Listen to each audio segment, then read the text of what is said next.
No person in the United States shall, on the ground of race, color, or national origin, be excluded from participation in, be denied the benefits of, or be subjected to discrimination under any program or activity receiving federal financial assistance. Hello, I'm Jim Vance. Decades have passed since the Reverend Dr. Martin Luther King Jr. delivered his I Have a Dream speech on the steps of the Lincoln Memorial here in Washington, D.C. But discrimination is still a problem in these United States. And discrimination prohibited by Title VI can be among the most difficult, yet important, to recognize and understand.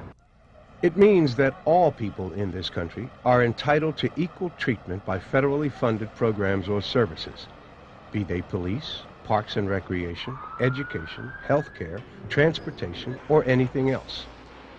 If services like these receive federal financial assistance and the people operating the programs withhold their benefits from people or treat certain people differently because of race, color, or national origin, discrimination prohibited by Title VI may be involved.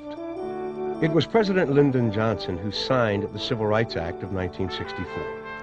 At the time, many people called it the most important piece of civil rights legislation since the Emancipation Proclamation outlawed slavery about 100 years earlier.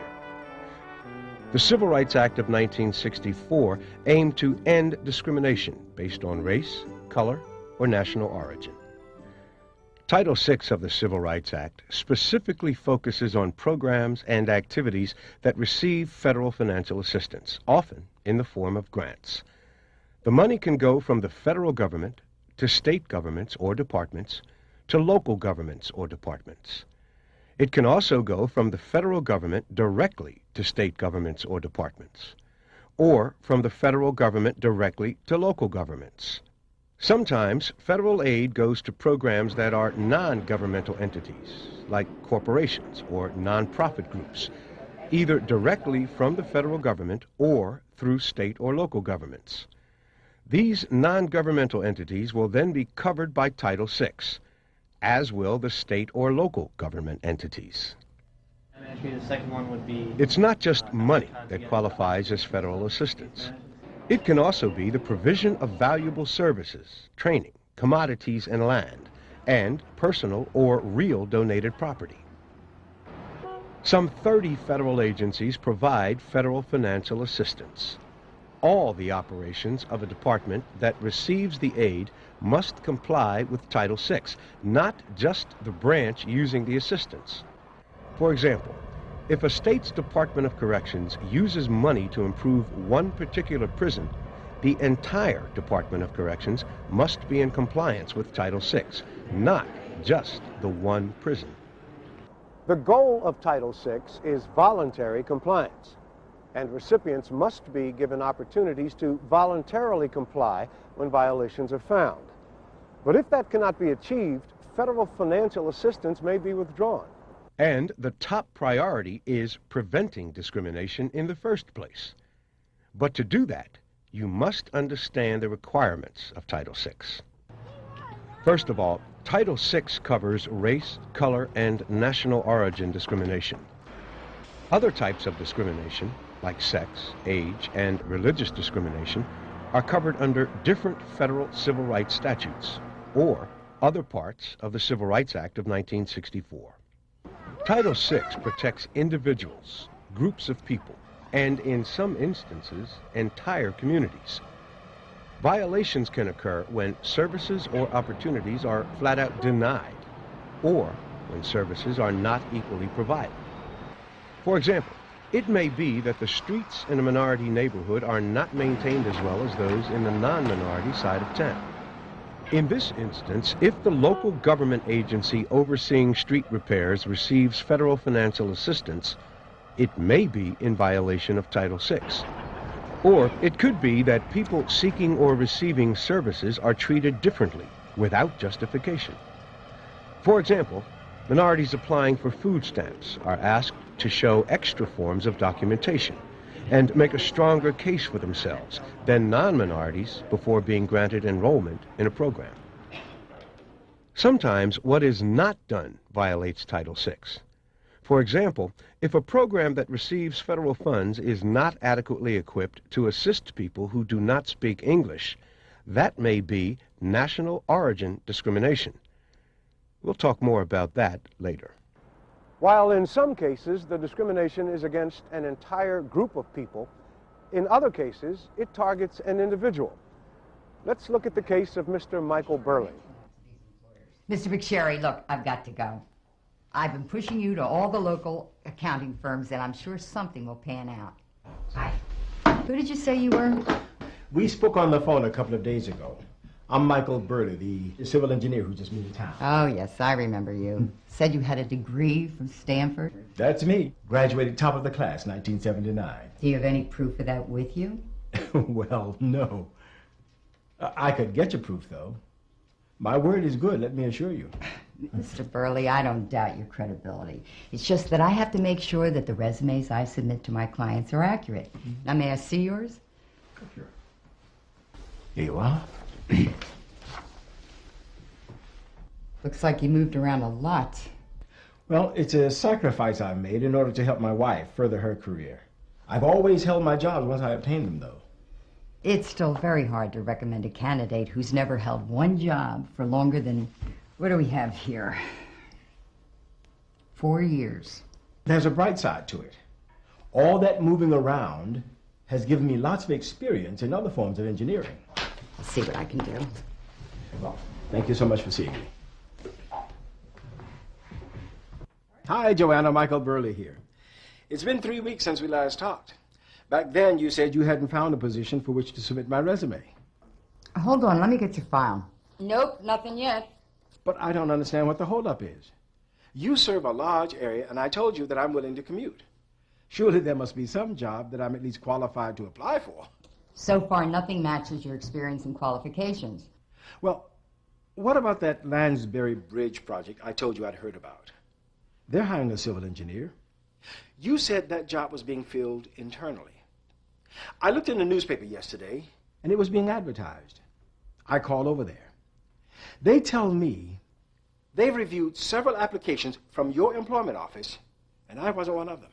Mr. Burley, I only submit resumes for people whom I think are qualified.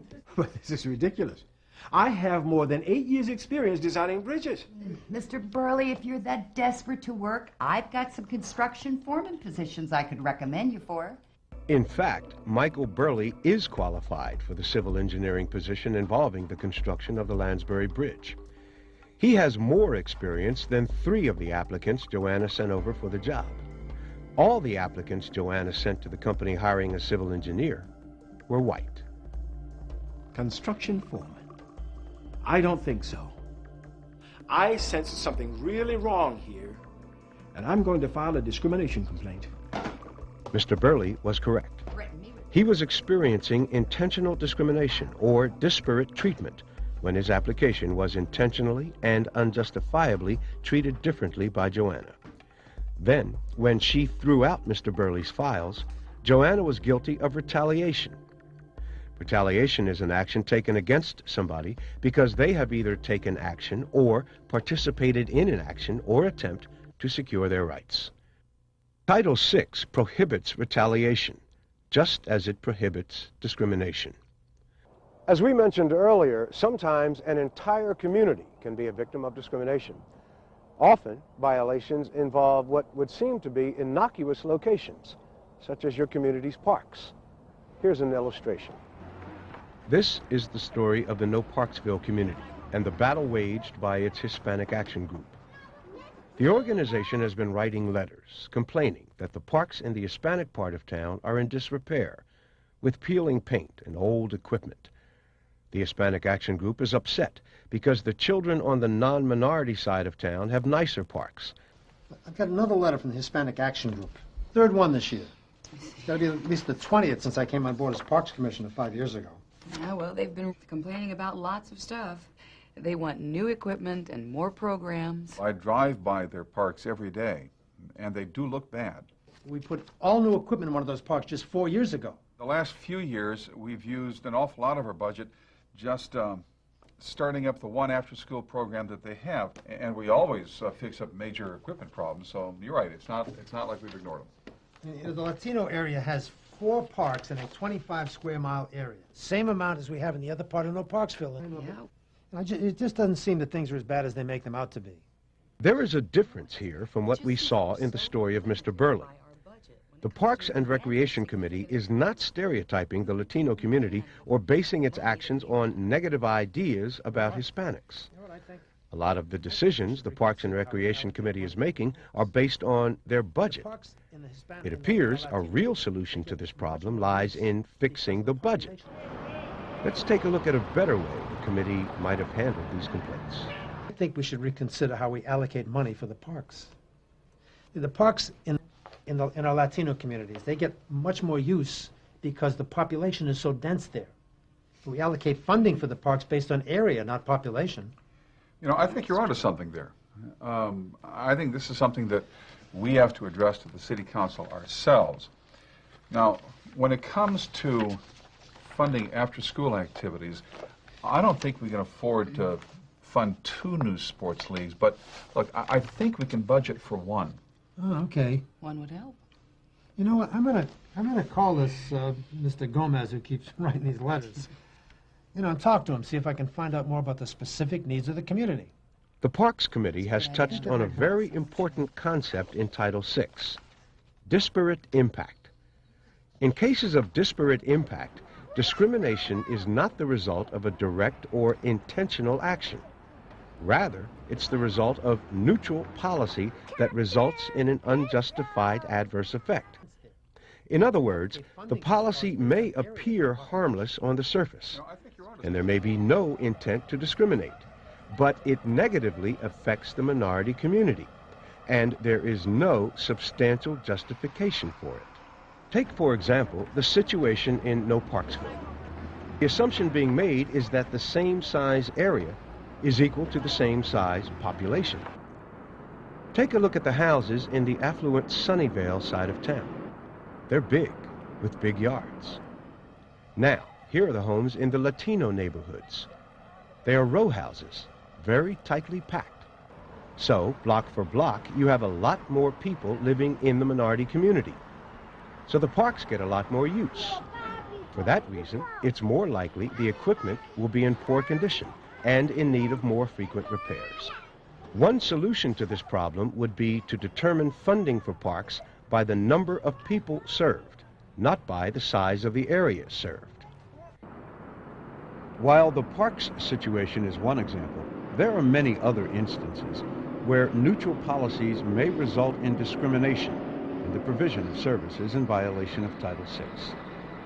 It could be that communities choose to build garbage dumps in the minority side of town, or buses don't run as frequently in a minority part of town.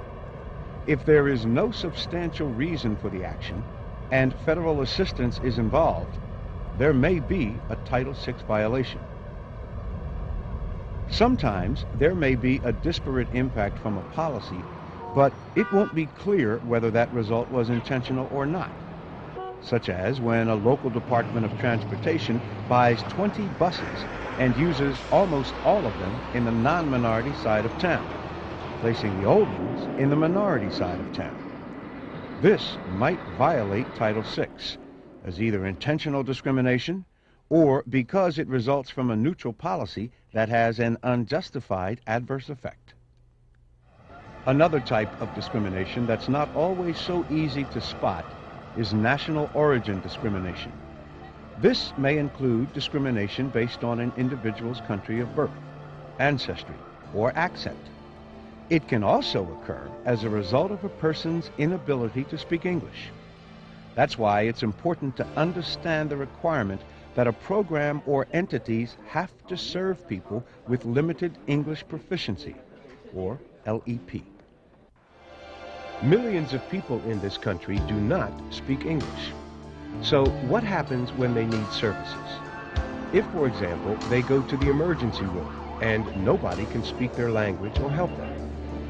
In some instances, the communications breakdown is caused by an agency's failure to understand that it needs to serve a non-English speaking population. In other instances, it results from prejudice that may be at the root of discrimination against people from other countries. Just imagine what it would be like going to a police station or calling an emergency service and not having anyone on hand who could understand your needs. Let's look at the case of Mrs. Xuan Lui. She is a member of a substantial Chinese community being served by her local police department. She's coming to police today after she discovered her house was ransacked. 警官，请帮助我，我不知道该怎么办。我刚回到家就发现家已经被抢劫了，所有的东西都被偷走了。Do you speak English? 我只会讲中文，我们全家刚到美国2个多月，我们。Hold on. Do you have a friend that speaks English? I need English. No English， 我只会讲中文。我失去了我所有的重要的文件和财产，连我母亲给我的首饰都没。Yeah, okay. Yeah, Captain Carlson, this is Officer Johnson down at the front desk. I have a woman here that's speaking some foreign language, probably Chinese or Korean, but she didn't speak a word of English. Anyway, no, she doesn't appear to be in any immediate danger. Okay, yeah, I'll deal with it. Right. Spring English speaker. All right. Police services are vital to all people in this country, not just those who speak English. In this case, the officer tried to work with Mrs. Yi, but he couldn't communicate with her. Ultimately, he denied her a service and may have violated Title VI. Let's take a look at how this scenario could have played out had proper LEP guidelines been in place at the police station. No. Oh, okay. Hold on a second.